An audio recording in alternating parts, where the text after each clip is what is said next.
Examining the impacts of patriarchy. Examining the impacts and structure of patriarchy. Oxford Dictionary defines the patriarchy as a system of society or government in which men hold the power and women are largely excluded from it. Patriarchy can look like abusive men, no bank account, constant interruption or dismissal of ideas, sacrificing career opportunities, or who gets believed when they speak. What saddened me during this research was discovering that patriarchy survives even when societies modernize, become wealthier, or claim to support equality.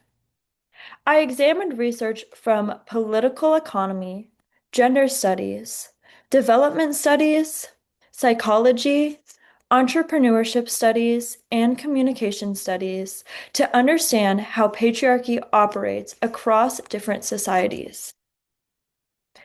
Patriarchy is not simply individual sexism. It is a system reproduced through institutions, economic structures, cultural expectations, and everyday communication. But because it is societally constructed, it can also be challenged, opposed, and renegotiated. First, I'll explain how patriarchy is measured and reproduced. Then, I'll discuss how it affects women psychologically, economically, and socially across countries. And finally, I'll explore how people resist patriarchal systems and what meaningful change could look like. Patriarchy is systematic. It's not just personal, it's systemic. It wasn't until the 70s when women could legally have their own bank accounts in the United States. And to put this into perspective, my mom was born in 1958. From measuring patriarchy in Italy, we learned that researchers measured patriarchy through financial autonomy by asking whether women had their own bank accounts or access to joint accounts. This is powerful because patriarchy is now measurable and not abstract. We learned that southern Italy had significantly higher patriarchal indicators. It is important to note that southern Italy is significantly more poor and underdeveloped in comparison with the north. There is a clear link between autonomy, patriarchal values, and a woman's access to a bank account. When examining the India Patriarchy Index, researchers learned that factors such as preference of a male offspring over a daughter, caste systems, rural economies, and age gaps between husbands and wives played a huge role in fostering the patriarchy. This also supports the research done in Italy. Patriarchy becomes strongest when power is tied to inheritance, land, lineage, and control. In Uganda, researchers studied agricultural households and found that women who had a bride price placed on them by their fathers reduced their agency in their marriages. Women in these relationships described the feeling of walking on eggshells. There was an idea of ownership, as if the women sold are cattle that men used to justify their mistreatment towards them. On the contrary, women who earned money had more agency in their marriages. We can then conclude that empowerment is psychological and relational.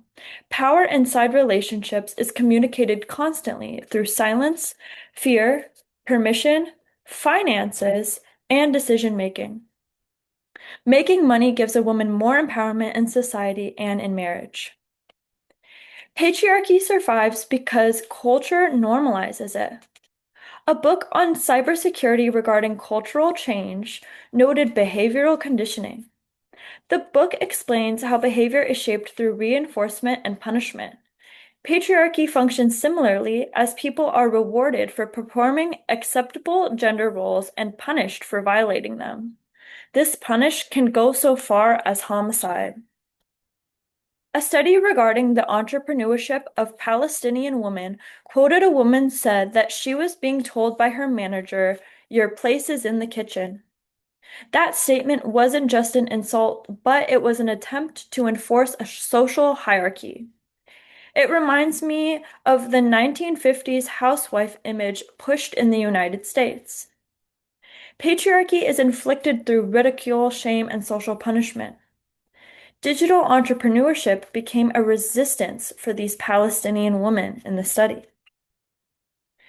It's important to note that patriarchy is not biologically tied to men or specific cultures.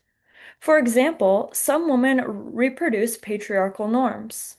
We have seen this with the rise in conservative women in the US advocating for their rights to be removed, such as abortion and voting.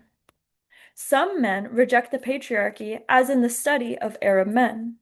The article challenges Western stereotypes that Arab masculinity is automatically oppressive by showing that patriarchal values can be reproduced by anyone, regardless of gender.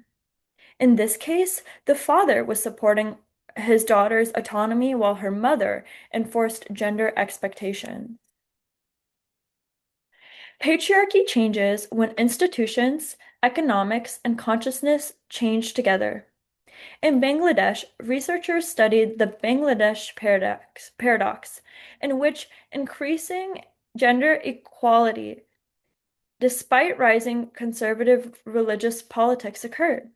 This happened due to women entering the workforce, migration of people spreading values, institutional support, non-governmental organizations' efforts, education, and finally, social connectedness.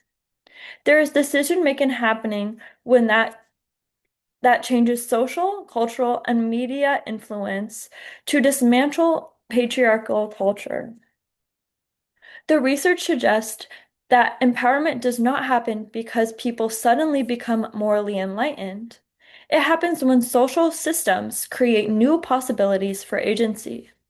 It is up to us to create a societal consciousness that uplifts disenfranchised communities and combats the patriarchy.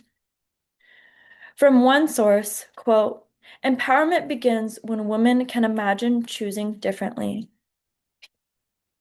Patriarchy is not a personality trait or a single culture's problem. It is a system reinforced through economics, institutions, media, family structures, and everyday communication. But the research also shows that patriarchy is not inevitable. Across different countries and communities, people continuously renegotiate gender expectations through education, economic participation, collective action, and cultural resistance. Systems only appear natural when they are repeated long enough.